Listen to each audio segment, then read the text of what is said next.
Estamos estudiando la verdad fundamental y esta es la lección número 8 y estaremos hablando sobre mayordomía. Mayordomía. Nuestro versículo clave se encuentra en 1 Corintios capítulo 4 versículo 2, que dice así: Ahora bien, se requiere de los administradores que cada uno sea hallado fiel. Repetimos, ahora bien, se requiere de los administradores, palabra clave, administradores, que cada uno sea hallado fiel. Antes de continuar, es necesario decir que por falta de tiempo no podemos leer absolutamente todas las escrituras que aquí se referencian. Sin embargo, es necesario que usted las busque, las lea y medite sobre ellas para su propia edificación espiritual. Continuemos. La mayordomía es la práctica de dar sistemática y proporcionalmente del tiempo, las habilidades y las posesiones materiales, creyendo que todo esto es un encargo de parte de Dios. Dios nos ha encargado el tiempo, las habilidades y las posesiones para usarlas en su servicio y para el beneficio de su reino. La mayordomía es una relación bilateral, es decir, de dos partes, una parte divina y la parte humana, con Dios como el socio mayoritario. Puede decirse que la mayordomía es una manera de vivir. Decimos entonces que la administración es el reconocimiento del señorío de Dios, de su persona, de su poder, de sus posesiones y el uso fiel de todo esto para el avance del reino de Cristo en este mundo. Aquí surge un punto en el cual tenemos que hacer una distinción muy importante.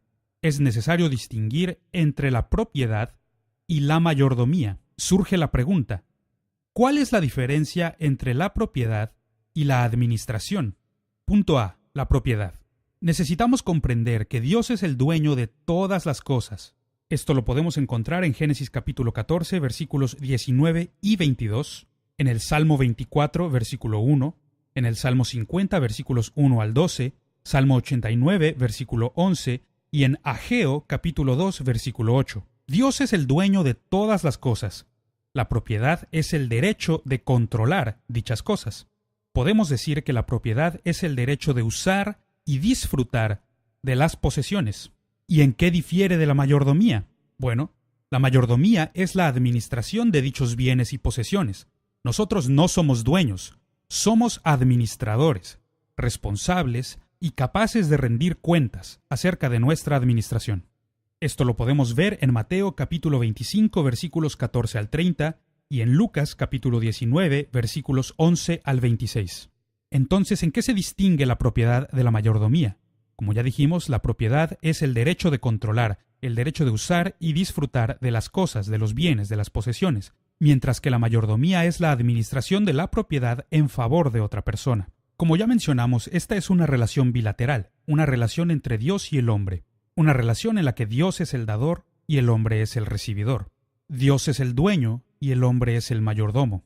Dios es el propietario, mientras que el hombre es responsable, rinde cuentas y es capaz de usar, abusar y perder todo lo que está administrando. Esta es una relación en la que Dios es el retribuidor y el hombre es el retribuido.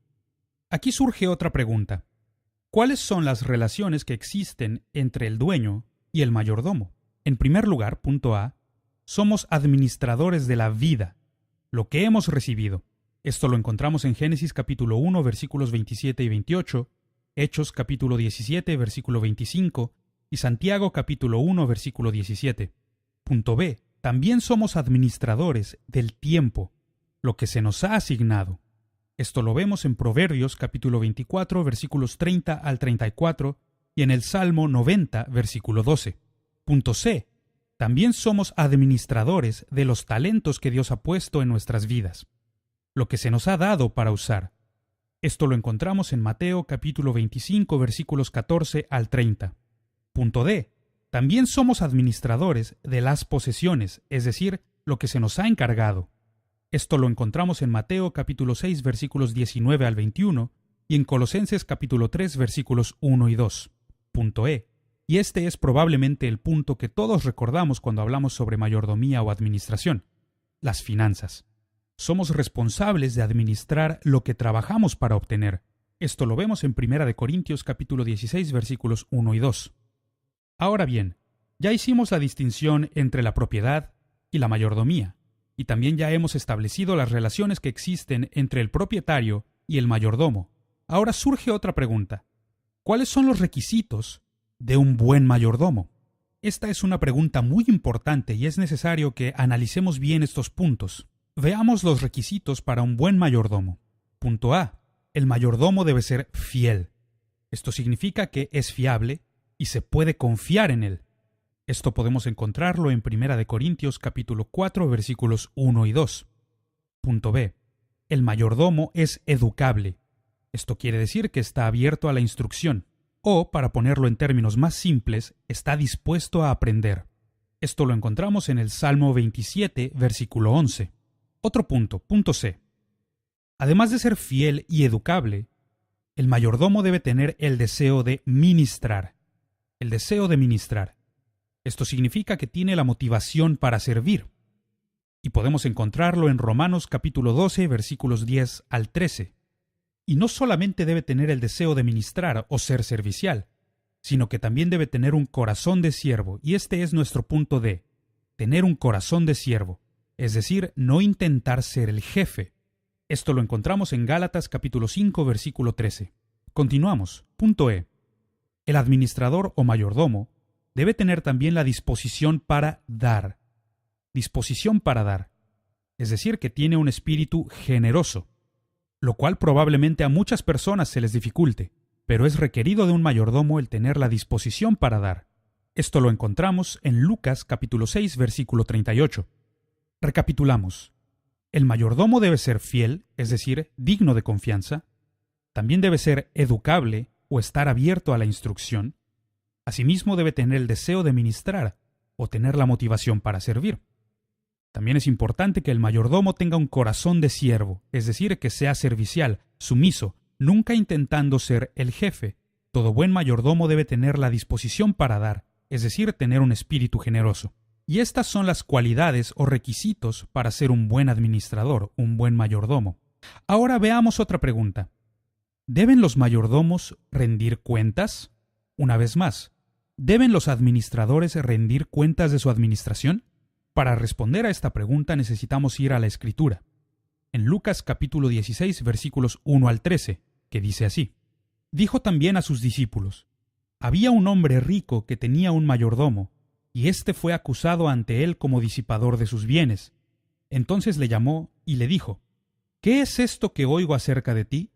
Da cuenta de tu mayordomía, porque ya no podrás más ser mayordomo. Entonces el mayordomo dijo para sí, ¿qué haré? Porque mi amo me quita la mayordomía. Cavar no puedo. Mendigar me da vergüenza. Ya sé lo que haré para que cuando se me quite la mayordomía, me reciban en sus casas. Y llamando a cada uno de los deudores de su amo, dijo al primero, ¿cuánto debes a mi amo? Él dijo, 100 barriles de aceite. Y le dijo, toma tu cuenta, siéntate pronto y escribe 50. Después dijo a otro, ¿y tú? ¿Cuánto debes? Y él dijo, 100 medidas de trigo. Él le dijo, toma tu cuenta y escribe 80. Y alabó el amo al mayordomo malo por haber hecho sagazmente, porque los hijos de este siglo son más sagaces en el trato con sus semejantes que los hijos de luz. Y yo os digo, ganad amigos por medio de las riquezas injustas, para que cuando éstas falten, os reciban en las moradas eternas. El que es fiel en lo muy poco, también en lo más es fiel, y el que en lo muy poco es injusto, también en lo más es injusto. Pues si en las riquezas injustas no fuisteis fieles, ¿quién os confiará lo verdadero? Y si en lo ajeno no fuisteis fieles, ¿quién os dará lo que es vuestro? Ningún siervo puede servir a dos señores, porque o aborrecerá al uno y amará al otro, o estimará al uno y menospreciará al otro. No podéis servir a Dios y a las riquezas. Retornando a nuestra pregunta sobre si los mayordomos deben rendir cuentas sobre su administración, la respuesta es un rotundo sí. Los mayordomos rinden cuentas de su administración. Es momento de que veamos otra pregunta. ¿Es posible perder la mayordomía? Claro que es posible. Vamos a profundizar en la respuesta a esta pregunta. Punto A. El mayordomo administraba la propiedad de su amo. Punto B. Se acusó injustamente al mayordomo de ser un despilfarrador. Punto C. El amo pidió cuentas al mayordomo por sus acciones. Punto D. El mayordomo casi pierde su trabajo a causa de estas acusaciones. Punto E. El mayordomo inmediatamente cobró las deudas, descontando el dinero debido. Punto F. El amo reconoció que el mayordomo demostró su inocencia y además fue sabio. Punto G.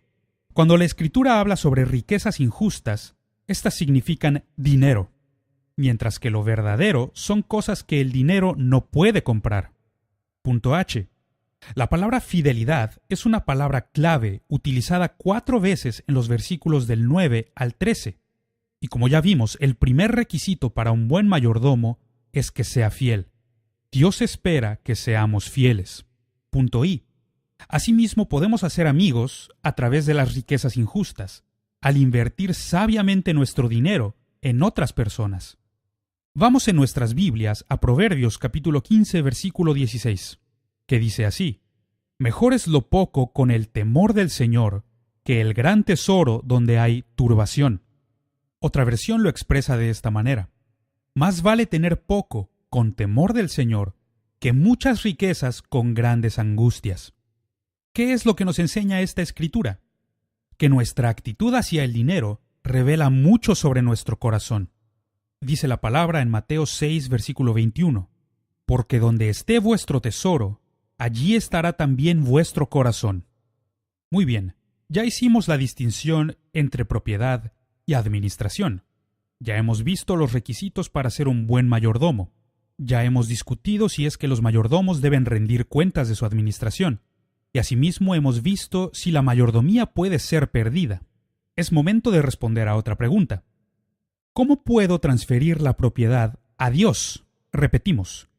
¿Cómo puedo transferir la propiedad de mis bienes hacia Dios? Punto número 1. Toda decisión sobre cómo gano y cómo uso mi dinero se basará en principios escriturales.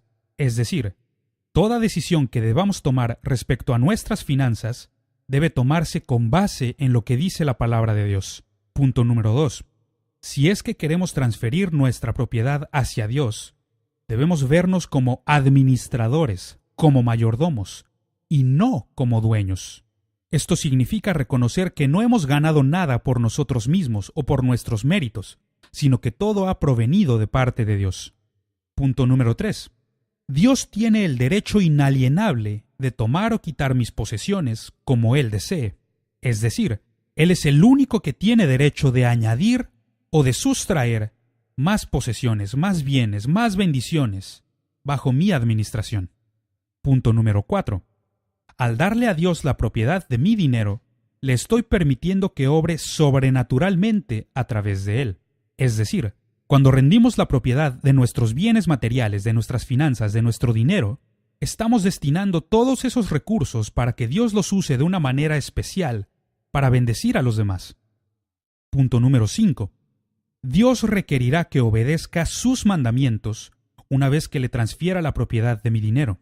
Esto es, no solo se trata de darle a Él la propiedad, la posesión de nuestro dinero, de nuestros bienes, sino que también debemos someternos en obediencia a sus mandamientos. Al pasar de ser propietarios a meros administradores de todos estos recursos, debemos someternos en obediencia a los mandamientos y lineamientos que Dios tiene para nosotros. Es decir, ya no manejaremos nuestro dinero a nuestro antojo, sino que lo administraremos conforme a la voluntad de nuestro Dios. Punto número 6. Estar conscientes de que algún día rendiremos cuentas de cómo administramos los bienes que Dios nos ha encargado. Algún día responderemos por todas las cosas que Dios puso en nuestras manos y sobre cómo las utilizamos. Por esta razón es necesario poner a disposición del Señor todo lo que tenemos, para que Él nos dirija cómo usar todas las cosas de manera sabia. Punto número 7. Generalmente, Dios primero pide mi objeto más preciado. ¿Qué significa esto? Que cuando yo le transfiero al Señor la propiedad de mis bienes, de mis posesiones, de mi dinero, de todo esto, Él va a pedir que primero le entregue aquello que yo más aprecio. Es muy sencillo entregar primero bienes que no tienen gran importancia para nosotros, pero la manera más efectiva de comprobar si realmente hemos transferido la propiedad al Señor es entregar primeramente aquello que más queremos. Y no solo hablando de bienes materiales, sino de habilidades, de tiempo, de todo cuanto tenemos y podemos hacer en esta vida. Punto número 8. Darle a Dios la propiedad legítima de mis bienes significa que muero emocionalmente a ellos. Muchas veces otorgamos un valor sentimental a las cosas y por eso no queremos deshacernos de ellas. Pero al rendir la propiedad de nuestros bienes y posesiones ante el Señor, morimos emocionalmente a estas cosas. Ya no tienen el mismo valor que solían tener. Punto número 9. Las acciones de Abraham son un ejemplo excelente de cómo transferir la propiedad de mis bienes a Dios. Y esto nos remonta principalmente al punto anterior, el entregar nuestro objeto más preciado y morir emocionalmente a él. Todos conocemos la historia de cómo Dios le pidió a Abraham que sacrificara a su hijo Isaac, siendo este niño lo más preciado que Abraham tenía. Abraham pudo desobedecer, pudo haber dicho que no. Sin embargo, él obedeció a la voz de Dios y rindió la propiedad de su hijo Isaac ante el Señor. Y con esta acción de fe, Abraham demostró ser un buen administrador, un buen mayordomo de todo lo que Dios había puesto en sus manos. Todos conocemos la historia. Dios no solamente salvó la vida de Isaac, sino que también multiplicó los bienes de Abraham y lo hizo inmensamente rico, además de multiplicar su descendencia. Por último, punto número 10. Este día he propuesto servir al Señor y no al dinero. Como leímos hace unos instantes, nadie puede servir a dos señores. No es posible servir a Dios y a las riquezas. Pero cuando usamos las riquezas para servir a Dios, Dios multiplica sus bendiciones sobre nosotros. Concluimos esta lección con una pregunta que internamente debemos responder. La pregunta es, ¿eres dueño de tus bienes o tus bienes son dueños de ti? Nunca permitamos que las posesiones materiales tomen el control de nuestras vidas.